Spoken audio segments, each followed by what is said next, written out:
Hello, welcome to Embrace the Madness. I'm your host, Madeline, host of the podcast. Thanks so much for tuning in. If this is your first time, what an episode to start off with. And if you are a returning listener, thanks so much for supporting me and being here on my journey. So, as you can tell from the title, this episode is about periods. So, I'm just gonna let you know right now if you don't like hearing about blood or people menstruating or talking about it, then I've got a bunch of other episodes that don't talk about periods. So go check those out. And if you don't care because you know that there's not a lot we can do about it as biological beings, then you're in the right place. So as you can see, I'm a little spunky today, but yeah, I was having a thought and then I was like, oh, I literally go through a box, if not more, in one period. And depending on how much I buy tampons for, it's like, could be $15. So it's like because a biological process in my body is happening, I have to pay $15 every time I want to take care of it, which I don't know. I know there's like a million different things and but I still just feel weird that we have to pay to, I mean, it's a comfort thing, but anyways, I was like, oh, this is great energy to finally do the podcast on. And yeah, so I say so a lot and I think I found out on TikTok that's a millennial thing.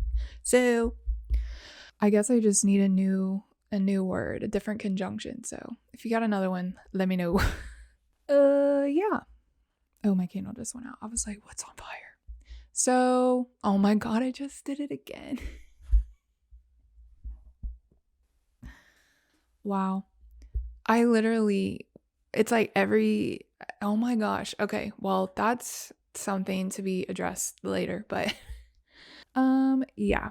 You can see I've got my board behind me and I'm just going to use that for reference. I just wanted to talk about periods and talk about the ways that we are made to feel weird about them and bad about them and all that jazz.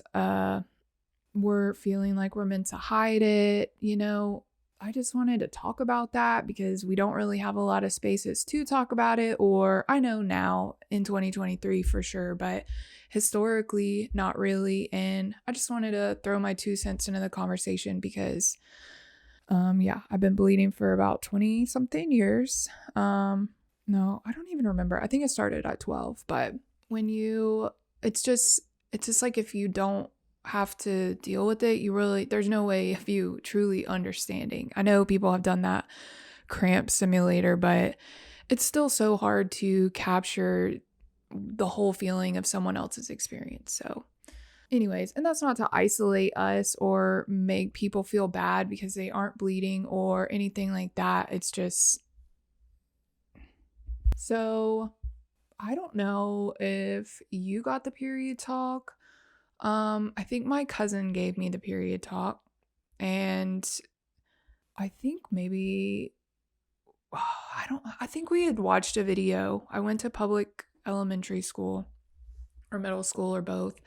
And they did like sex ed was like one day, but that included, I guess, the girl video talking about puberty and the changes we would go through. And I barely remember that, but I think that's like the extent of how I learned about it. I do remember my mom like showing me how to use one.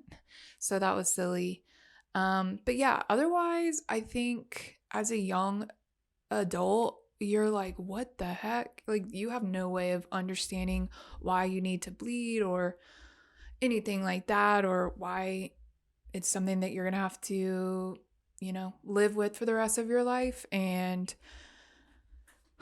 I mean, I don't have kids, so it's like, how do you prepare one for that? But in the event that you didn't get the period talk or there's a lot of gray area around periods, I just wanted to talk a little bit about some of the science. I'm not gonna like go super in depth, but just enough to like kind of connect the dots and ways we can use all this knowledge to our benefit, and like we can actually work with it and make our life better. So, you get your period when you are going through puberty, when you're like at the end of puberty. So, I think I got it around 12. They say around like fourth grade, fifth grade, but just depending on you and your body composition, it could have been early, it could have been late, it could have been, yeah, anytime. That's so weird that it's like, but it also speaks to all of our bodies going through different changes and stuff like that. Oh yeah, I got a new tattoo since I did the podcast last. So she's cute. If you're listening on Spotify, you just got to watch the YouTube video. You could also be listening somewhere else like Amazon or iTunes. It's crazy when you like realize where everything distributes, but that's super cool. So anyways, yeah, you get your period when you are at the end of your adolescence, kind of going through that puberty. And when you're turning into an adult, different hormones are going. And, if you if you watch the video, then you got to know like, oh, surprise, we grow boobs and go through this thing where we're just going to start bleeding, and it's only going to last several days of the month, but it's going to happen every month. And so I know also a lot of us didn't get the chance to like be educated on this, and a lot of religion comes into play with all of this. And I know like the whole sex education and talking about people's bodies, it's like such a divisive issue. I just want to talk about the biology. I'm also like I feel like I've always been like a little subtly like, oh yeah, I'm bleeding. Like, what about it?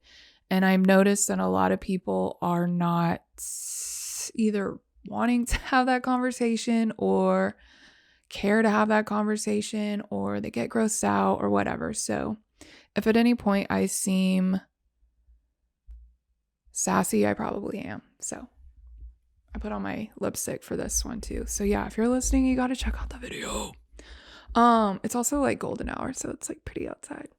So where was I? Periods are okay. So if we go zoom out, not from a patriarchal lens, but from a biological lens, the female has been the one to carry the baby. I know there's like seahorses where the dads do it, but yeah, in many cases, the person with female genitals is the one who has the baby. And in the whole process, which, side note, I took biology in France when I studied abroad, and it was all in French. So like I was kind of lost, but I was like, well, I've taken science in America and I was really good at it. And I had never really taken official biology. So I was very, very, very humbled. But I remember being gone and I missed a test, or I missed learning about a chapter.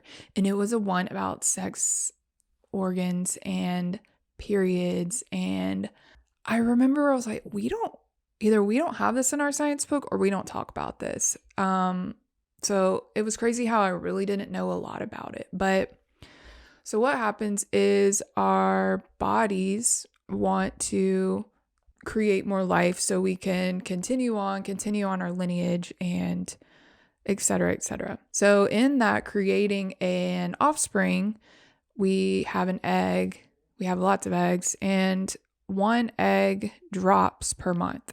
So it has like this little window of time where it can get fertilized.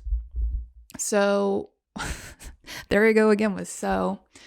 And then And then, so you've got the egg and needs to be fertilized. Well, if the egg doesn't get fertilized in that window, then it's like, okay, well, we'll try again next month. Well, this whole time that your body is like, okay, we're going to have this egg and we're going to get ready to have this baby in there and we're going to make it all nice and cozy. So our body's like building a nice little nest, kind of. And what happens when the egg doesn't get fertilized and the body's like, oh, we're not getting pregnant this month, are we?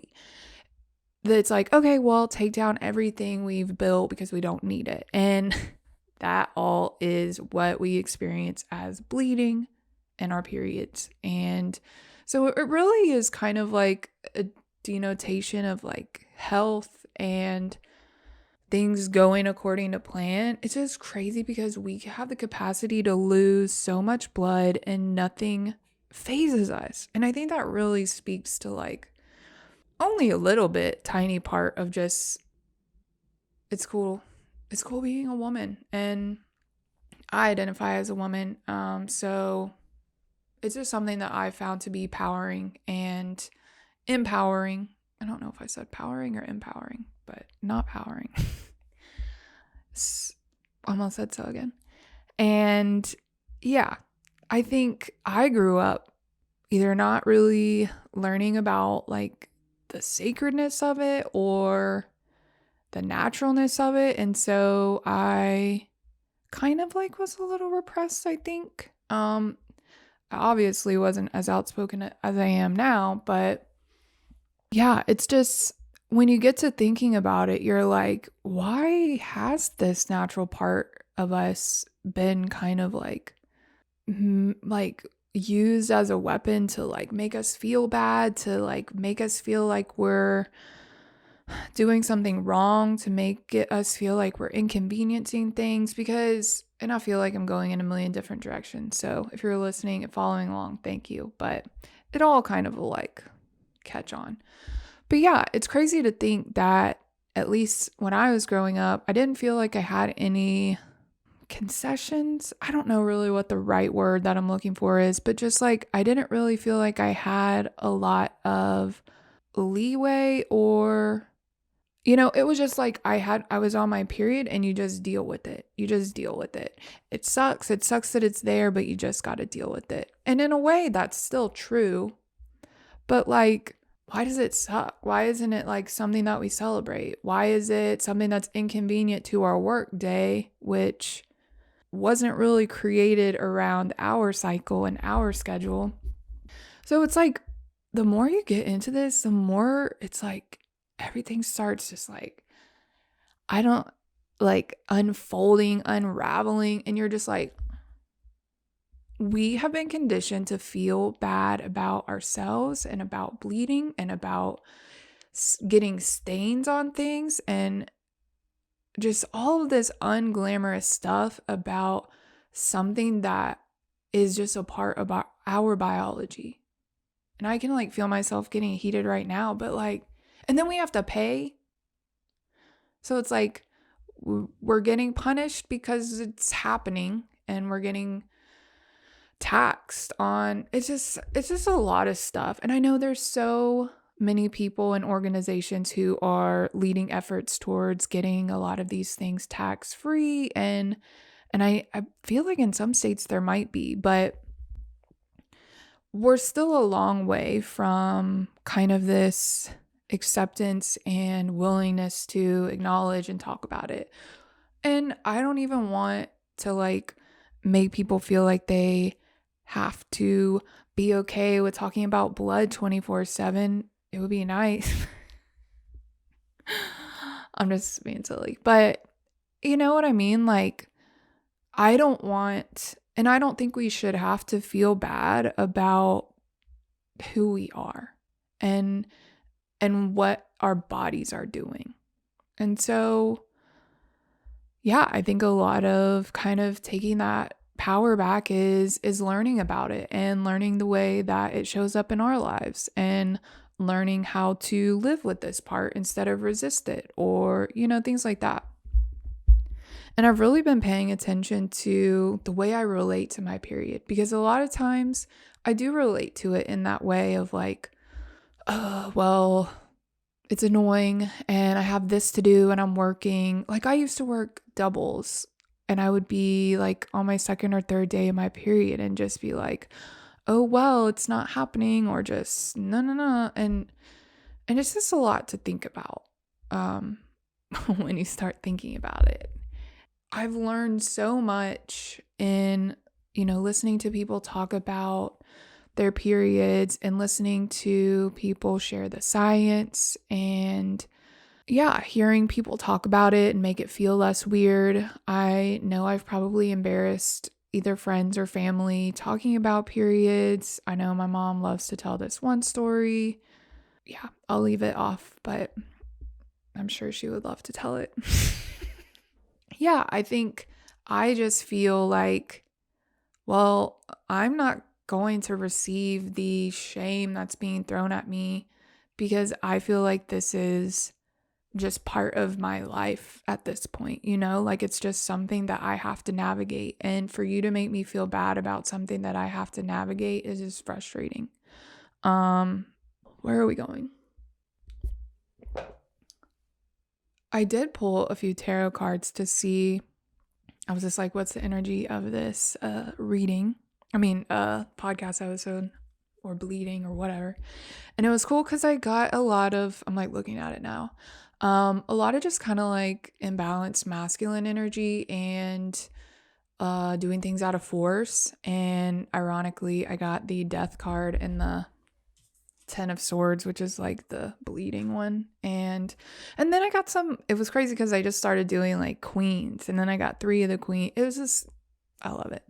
But yeah, just like this reclamation of the feminine energy and the sacredness of it, because I do really feel like, just like giving birth or things like that, there is this sacred part of being this biological organism that goes through these, unfathomable experiences.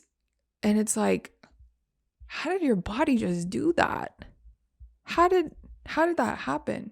It's like, it was like a miracle. It's like magic. But I just want to honor those parts of us. And I feel like periods are ours. Like, we're not meant to feel bad about them. And like, even noticing like the internalized period shame of like, oh God, you stained another pair of underwear again, or oh God, you stained the sheets again, or oh God, like, can you just stop bleeding, as if I'm inconveniencing myself. And that's a lot to sit with. It's like a lot to realize that I've been doing this for ever since I started, and not just me, but like millions of girls, millions of women, millions of people who were assigned female at birth. Like, there's millions of us who have been navigating this based on, this lens of the patriarchy who knows nothing about bleeding. It's just a lot. Again, it's like a lot to unravel, and it just keeps unraveling. So I just want to share my experience, and just another voice in the world that tells you it's okay to talk about periods, and it's okay to talk about bleeding, and it's okay to not feel shame about this part of you and this part of our bodies. We don't have time anymore.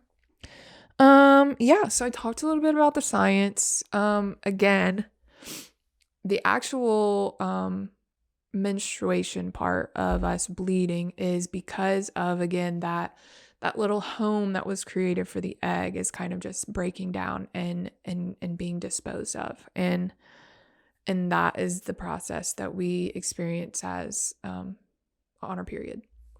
So depending on, again, your body type, whether you're on birth control, whether you are overweight or underweight or at weight, or, again, I don't even know whose standards, but whatever they've measured to be healthy. Again, body composite, everybody's so different, and we all have the same thing, but we experience it in different ways.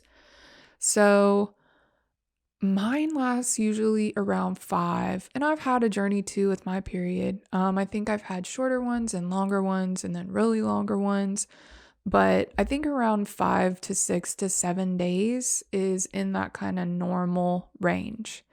And again, normal is based on like a sample that that doctors have studied, but it all depends. So if you are considered not normal, I don't want you to freak out or God forbid go to WebMD and like Google something, and there's no need to fret. But if you do feel like something's wrong or anything like that, please do call a doctor or professional who can help you and guide you in the direction that you want to go. So, oh my God. See, it's so unconscious. All and it's not just I know it's not just me. It's all millennials. But on another note, have you heard about zillennials? I think that's like a mix of Gen Z and millennial. And I feel like I am, but whatever. So I just need to make a blooper reel of each time I say so. I'm just having a hard time conjuring another conjunction. Help me conjure the conjunction. Period is about a week. So if you look at periods, they're usually on a monthly cycle. And again, depending on your body composition, your birth control, no birth control, whatever, your body is going to have a different cycle. Mine, I think, is about 28 to 30 days and give or take a couple days. Sometimes stress can delay our periods, other things, mainly stress, but they're generally around a month. And I think they say like menses and men is like moon. And that's cool that there's like this spiritual connection to the moon through our moon, and if you want to go there. So our periods have 4 phases. And I wasn't taught this. I think I remember a little bit of this in the descriptions from biology and French. I remember the chart, I think. We have 4 phases, and it really has helped me to look at it like seasons, because if you look at each one, you can definitely see where it just kind of clicks. So if you're in a place with 4 seasons or you're familiar with the 4 seasons, it's kind of cool to look at them this way. So, God, I don't think I'm good. I think I'm just a so girl. It's like we got woo girls and we got so girls. Menstruation, that week where you're bleeding, give or take however many days, is kind of like winter. So this is when our bodies are bleeding. If you have ever bled before, you know that there's sometimes cramps involved. It can be really painful. Some people will experience a lot of pain. Some people experience less. Hormonal birth control can kind of play a factor in that too. But most of the time, we want to lay in bed. We don't really feel good. We might be experiencing nausea. We're just bleeding. Like, we just want to chill. And it's really cool because when you look at the chart, and I'm going to see if I can put one in the video, but when you look at the chart, it's actually when all of our hormone levels are at their lowest. And so for me, I felt that was really validating, because it was like, oh, well, it's normal for me to not have energy, and it's normal for me to feel like shit, essentially. So I felt like, oh, okay, nothing's wrong with me. So maybe that helps you. But yeah, that's the one that's kind of considered to be winter. Now, in winter, things are kind of cold, we're inward, and we can kind of look at it like that too with our period. It's important that we get a lot of rest. I think our bodies are expending a lot of energy just doing all this stuff, especially trying to get rid of all those cells that are coming out. I know when I used to drink, if I drank on my period, it was like my effects were amplified. And I think our bodies are just a little bit more fragile here. Just like kind of how animals hibernate in winter, it's normal for us to want to chill out, to move very slow, to stay in bed. We're not lazy. We're not making a big deal about nothing. Our bodies are literally just like tired and doing their best. So this is an important time to try to slow down. And I know we have found ourselves in a 40-day work week and lots of either manual labor or physical labor or just labor period, sometimes we can't and don't have the luxury of just laying in bed about it or going slow. So I think it's just important to be aware of so that you can kind of cut corners or take breaks where you need to. Because I really think a lot, like, imagine, like, okay, if we don't treat this week of our period like chill time, we're just going to be like going and going and going and going and going really hard when our bodies are at low energy. And in terms of sustainability and making sure and longevity, like, that's a surefire way to burn out really quickly. And that's something that I probably did a lot, and I probably drank a lot during my period. And I'm not trying to send shame or anything too. I'm just like reflecting on my own experience and just all the ways that I used to live disconnected to my natural cycle. And what else? It's just, I spent so much of my life working on my period just because it's just my period. I just have to do it. Like, I'm not going to get a break or a day off, or, and this isn't me looking for pity or sympathy, but it's just like women are socialized to just keep going and do our thing and show up to work and still perform at the same level without acting like anything's wrong. So it's crazy how different it is when you take the chance to slow down and really just like conserve energy during that time. I've been experimenting with following my cycle in different stages, but over the last year or two, and really trying to play with matching the energy of all my cycles. And I think it has tremendously helped. I try to, and it's also very privileged, I acknowledge that too, to be able to say, oh, well, I'd rather not work when I'm on my period, or I'd rather not do a lot of heavy labor or high activity or high intensity things on my period.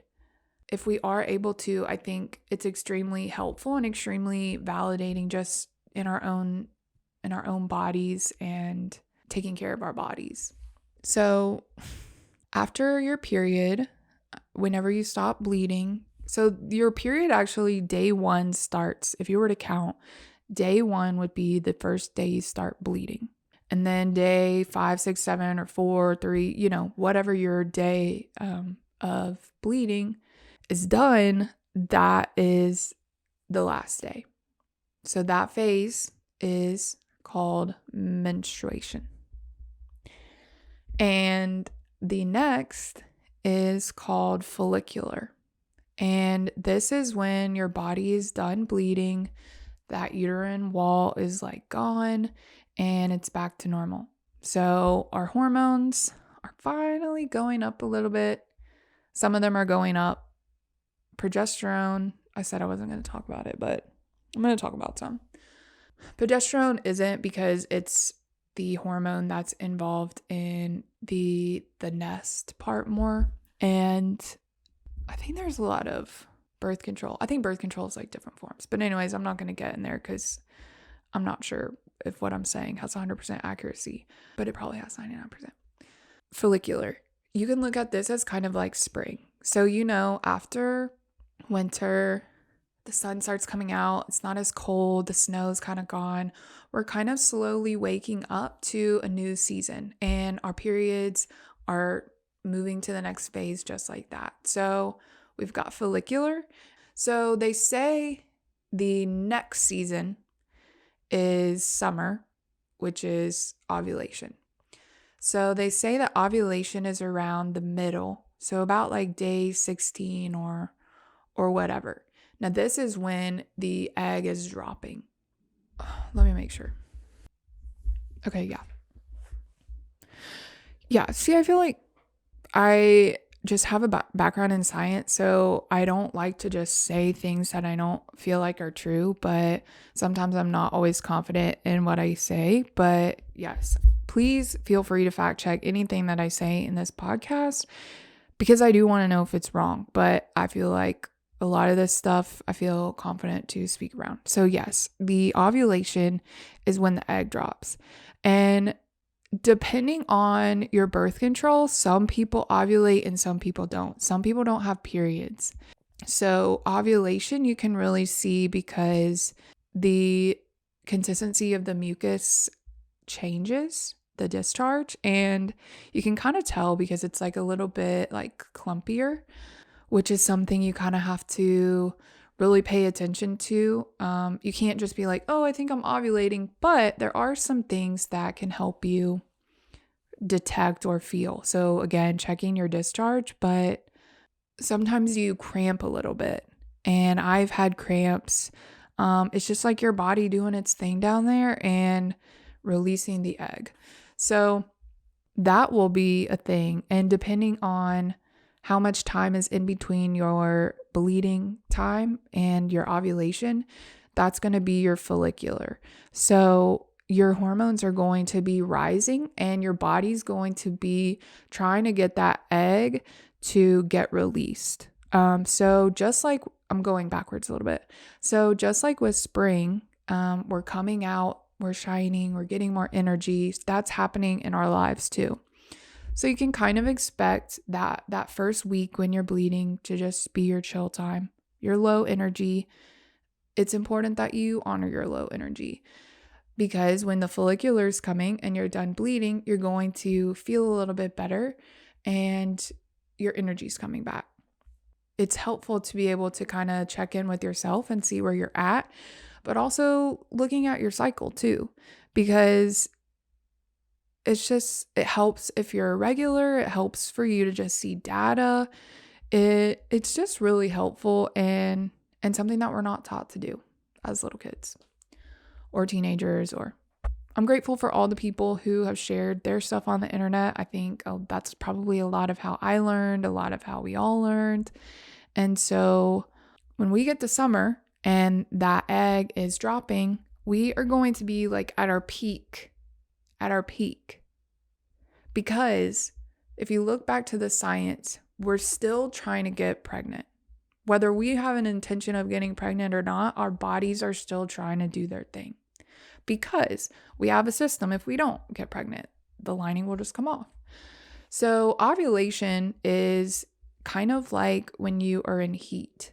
And it's because the egg is dropping. And so evolutionarily, when the female is, hey, I got this egg and I'm ready for it to get fertilized, so I'm going to make sure I look cute and fun and sexy and I have all this energy. And so you can kind of see like, oh, okay, we get our high energy because our hormones are like going up so we can try to mate or find someone to fertilize this egg.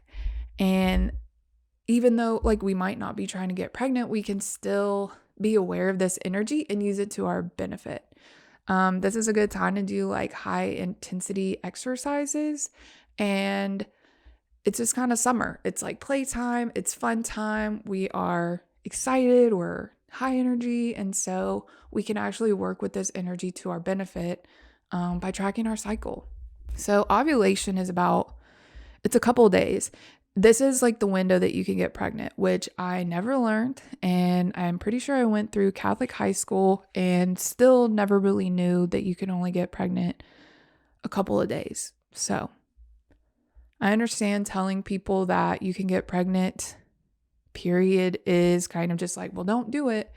It is a little like misleading to not tell us that, oh, well, it's only a few days of the month, but they don't want us to have sex. So whatever. So we were at ovulation, summer. So what's after summer? Fall. We're going to, after that egg has dropped and it hasn't been fertilized, the body's kind of like, okay, well, let's start to slowly close up shop. And close up shop just means get rid of the lining like we talked about earlier. And follicular ovulation, and then luteal. And I'm not sure what the correct pronunciation. I know some people have called it luteal. I just say luteal. But this is when, just like fall is kind of ending summer and going back to get ready for winter, this is our body's way of getting back ready to get rid of the kind of lining that's been built. And because of this, our body's like, well, we don't need all of this energy to try to get pregnant. We need to actually switch gears and move our energy the other way to kind of just like take things down. So as you'll see in the chart, our energy levels are falling. And this is another normal time for us to be aware of, because if we try to expect ourselves to perform all month long, every day, at the same level that we're at only a couple days during ovulation, it's just going to be hard on our bodies. We're going to be trying to grab and pull this energy from places where we don't have any. And that can be not a good thing physically. It can be not a good thing emotionally. And so that's why I just feel like all of this is so important for us to be aware of and to pay attention to in our own lives. And so what else? Yeah, our hormone levels are falling, and it's appropriate for us to also kind of start nesting and doing what we need to get ready for our bleed, get ready for that time where we're going to go in our cave, our metaphorical woman cave, female cave, person who bleeds cave. It's the bleeder's cave. Oh my God. And the luteal phase is about 2 weeks. I feel like mine's about 2 weeks, because the difference between like day 16 of ovulation to day 30 is about 15 days or 2 weeks. Yeah, it's kind of like a 2-week, slowly our levels are falling. So it's like towards the earlier part, right after ovulation, we've still got a little bit of energy. So we can still expect ourselves to show up and do things, but just paying attention to, oh, well, it's okay if I feel a little bit tired, because naturally that's where my body's moving towards. And I feel like this whole process just gives us so much grace in terms of, we feel under pressure because we're not feeling well. We feel like we're not doing good enough. We feel like something's wrong with us. We feel like we're bad because we're not able to show up in the way that other people can. And yeah, I can't wait to reclaim this, because you know why. So I'm going to say so again. And once the follicular stage is kind of wrapping up, we go back into winter and we bleed again. And that the day that we bleed, remember, is day 1 again. So you can start tracking your cycle by either on the day 1 of your period, when you start bleeding, you can make a little note on your calendar. And then, you could just wait for that whole cycle and do another day 1 when you start your next period. And you can count the days, and you can then begin kind of breaking your months into these phases. And it was just a game changer for me to realize, like, oh, I really only have energy for this little chunk of a month. Maybe I can maximize my things around it. And I know a lot of people it's like there's so many layers. You can be like surface layer, just being gentle with your period. Other people are like, oh, I'm going to schedule my meetings when I'm ovulating, and like all these really good rendezvous. And so some people are really, really in tune and really cycle syncing. So whatever level you feel comfortable with, if you feel like you're just a beginner and just want to start very basically, you can do what we just talked about, starting your day 1 on your bleed day and just kind of going from there. There's also apps that can help you. I know sometimes people are afraid of their data, and I know in some bad cases, this data has been used to harm people trying to get abortions or anything like that. So if you don't feel like putting your information in an app, don't feel bad about that. You can just do your own at-home thing if you have a dry erase calendar, or if you have a piece of paper. There's so many ways you can do it. But I think when you start doing this and get into this just different phases of cycles, you might find that you feel like you're in a better flow, like you're honoring yourself and your energy and kind of how you were designed to be. I think when we are taught to push through our period and pretend like it doesn't exist and continue working at the rate at which men are expected to, yet we still have to show up the same on our periods, I think we're just denying a lot of our power. And when we are kind of shaming, whether it's conscious or not, this part of us, then I don't know, it just feels like it creates resistance. And to me, I feel like my life is vastly different from allowing myself time and space to chill and just slow down when I'm bleeding, and to see that because I rested, I have more time to show up and I have more energy to show up in these other places. It's something you can do at your own speed, at your own comfort, at your own pace, really. But I just highly recommend it. And I'm also totally in support of mainstreaming periods more and talking about it, and yeah, just taking over the narrative, because it's been way too long. It's a part of who we are. It's a part of our nature and what makes us us. And I'm not going to apologize anymore for it, and I'm not going to excuse myself out of like shame or your comfort, and I'm not going to try to be rude about it, but like I think that might be everything I have. Oh, I have some experience with like irregular periods. But again, this is one of those things that's super personal to everybody. I know I've been kind of on different birth controls since getting on, and I remember I had the Depo-Provera shot, and it's just like a shot that you got, and I think it was like birth control for a few months at a time or whatever. But my body did not like that, and I was bleeding, but just spotting kind of. And it was like I never really had any time where I wasn't spotting. So that is something that I had to become aware of and realize that the birth control shot was doing to me. I think stress has definitely delayed my periods. I know sometimes if our periods are delayed, we are worried that we're pregnant. I think also, again, cycle tracking is important because, again, there's like 60 to 70% of the month where we can't get pregnant. So if we have that knowledge, we're able to be more intentional about our sexual practices and, our intentions about getting pregnant or not. But I know that stress can delay a period because, again, you've got to think about it as our body's trying to take care of us during this process of creating new life. And if the body feels like it's not safe for this organism to get pregnant, then let's just wait. And I think that can happen with stress. And so sometimes you might not be pregnant, but your period is like still late as heck. And I know that can be worrisome. But all of this is like another reason why it's so helpful to track all this stuff and can really get you in tune with your own body and your personal cycle. And that way that like, oh, if something's not right, I can call someone or reach out for help and support. Planned Parenthood is a great place if you need any help with any of this stuff. I know that they do take some insurance, and I think they have a little sliding scale for people without insurance. There are so many organizations who care about this stuff and care about the body and care about the reproductive organs and protecting those.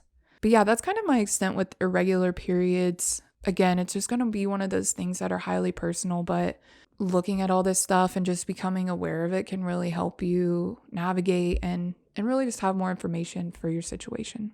What else? I don't know if there's anything else. Yeah, I'm just excited to be a part of the people moving forward who celebrate this aspect of our life and don't shame people and are not afraid to talk about it, and who don't feel bad about not really being designed or fit in a system that wasn't created for our bodies. So cheers to going back to nature. Cheers to tuning back in with ourselves.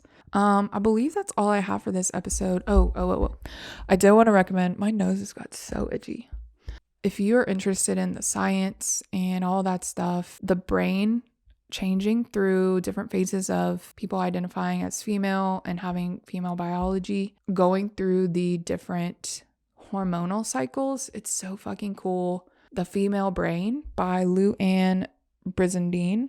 It's such a cool book. I think I sat down in the bookstore and just like read it almost cover to cover because I was just like nerding out. But it's all the scientific stuff about the changes that we go through and really validating stuff about our periods. So thanks so much for being here. Thanks for watching. If you watch to the end, you're a trooper and you're part of the movement of making periods cool again. So thanks for tuning in. As always, you can check out this whole episode on YouTube video. If you want to watch me talk and be silly and animated, you can listen to it or you can watch it on the YouTube.